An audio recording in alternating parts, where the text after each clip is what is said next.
Allora, il significato di questo passaggio di oggi innanzitutto?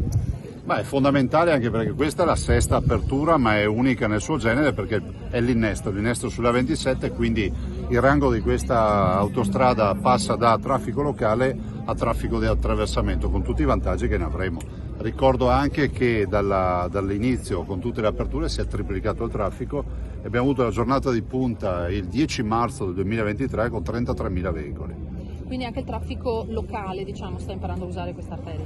Ma decisamente sì, poi è la storia un po' di tutte le infrastrutture. Considerate che nel nostro piano abbiamo previsto 9 anni di fase, diciamo, di avvio fino a raggiungere il break-even al 9° anno, ed è un po' la storia di tutte le infrastrutture. Si inizia a conoscerle, si inizia a capire che, ad esempio, faccio un esempio, il Pordenone Bassano oggi vale circa 1 ora e 5 minuti, ma potrei anche dire che il Portogruaro Vicenza vale 1 ora e 20, il che vuol dire che in 1 ora e 20 i camion dalla 4 possono deviare sulla 28 a Portogruaro, entrare nella 27, prendere la pedemontana e in 1 ora e 20 sono praticamente a Vicenza.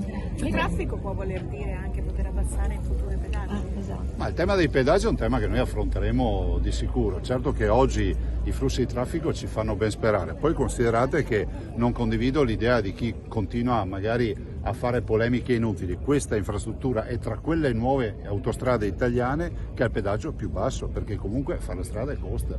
Dopodiché tutto quello che potremo fare per l'abbassamento dei pedaggi lo faremo. Le posso chiedere gentilmente costi e benefici, Presidente, di riassumere? Ma guardate, qui stiamo parlando di 94 km e mezzo di infrastruttura, stiamo parlando di un collegamento dalla 27 zona Treviso Nord a Montecchio. Di fatto si dimezzano i tempi di percorrenza e i risultati li si vedono, eccoli lì.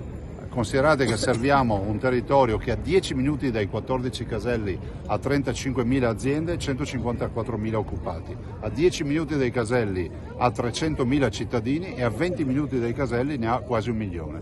Ma quando si concluderà quest'opera? Zona Vicenza? Entro l'estate, dai dati che abbiamo dell'impresa, si apre fino a Montecchio. Poi avremo il tema del casello di Montecchio, che è praticamente in corso di realizzazione. Non compete a noi quella realizzazione, ci è stato vietato di farla allora, per cui immagino che entro fine anno tutta la partita sia chiusa. Presidente, è la Pordenone Gemona che darà linfa vitale a questa superstrada pedemontana veneta, soprattutto adesso che c'è Federica di nuovo, la Cimpello Sequaz, Gemona, l'Austria, si taglia tanto lì. Guardi, il vero tema è questo: i 9 anni di programmazione del PEF, nel piano economico finanziario, che prevedono il raggiungimento del break-even, cioè della messa a regime dell'infrastruttura, ci fa capire che i cittadini pian piano capiranno che il Pordenone Vicenza sarà 1 ora e 5 minuti, che il Portogruaro Vicenza sarà 1 ora e 20, e quindi si capisce chiaramente che si risparmia almeno metà tempo.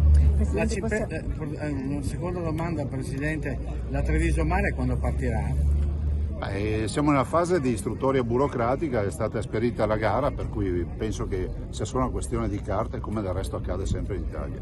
Presidente, posso chiederle sulla questione CIO, ha detto che la pista... No, guarda, io parlo di infrastruttura oggi. Niente, non si I pedaggi da abbattere, anzi addirittura da rendere gratuiti sulle tratte brevi. La CNA di Treviso ha proposto, per incentivare l'uso delle piccole imprese del territorio ma anche degli abitanti, questo fatto di tra 2 caselli tenere gratuiti i pedaggi. È pensabile? Ma guardate, in questa fase no, ma non per dire no, perché va di moda dire no, semplicemente perché l'infrastruttura deve essere tutta aperta, dobbiamo arrivare a regime. Dopodiché, se dovessimo fare un'infrastruttura gratuita, qualcuno mi dovrebbe anche con che soldi va pagata. Questa è un'opera che costa 2 miliardi 258 milioni di euro di valore. Ricordo che i 2 miliardi 258 sono esattamente l'investimento per avere 94 km e mezzo di infrastruttura più 68 km di nuove strade. Ecco, a me piacerebbe che qualcuno ricordasse anche che abbiamo rivisitato tutta la viabilità ordinaria, che non abbiamo soppresso, come a volte si fa in giro per l'Italia, ma addirittura abbiamo rivitalizzato con 68 km di strade in più.